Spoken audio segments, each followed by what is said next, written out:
India's market regulator is going to consult stakeholders to review IPOs of small firms. What are your reflections about that? Yes, I think the small firms, the fact that the IPO law rules have changed, the amount of free float needed to go IPO has come down. Significant, the dilution, requirement for dilution has come down, one.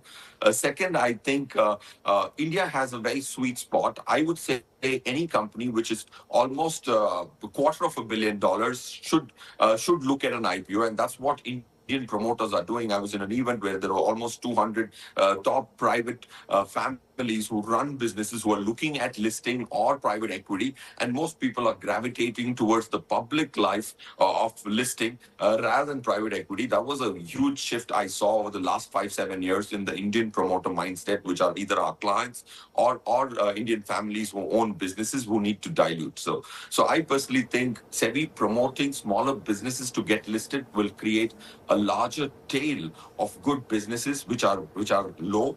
In India, India has the largest number of listed stocks in the world.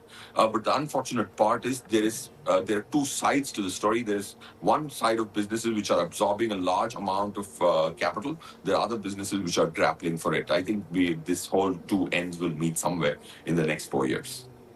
Okay, we're going to switch gears now. Let's talk earnings. What do you think have been the highlights and the lowlights of the earnings season so far?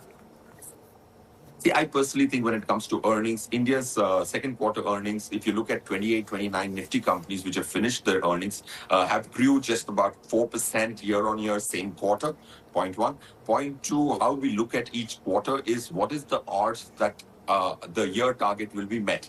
Our year target for Nifty growth is 11% earnings growth. I think that seems to be getting more solidified than weakened. So I would say the 11% growth on a base of 1,176 rupees, which is what was the earnings for Nifty last year, seems to be a very high probability. Point one. Point two, what is interesting is going to be to see what's the small cap earnings, NSE small cap 250, which is the index which all domestic institutions are mandated to track, has 250 stocks. 93 stocks have finished their earnings, and the earnings growth pleasantly has come to 17% for these 93 stocks. Last year, the earnings growth for these 250 stocks was 18%. If we don't assume a change of 63 stocks every year, these stocks change.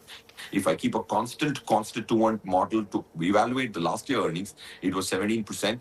I think on the back of last year's 16-17%, another 16-17% will be a good thing to solidify the market and not create any underperformance of the broader market to Nifty.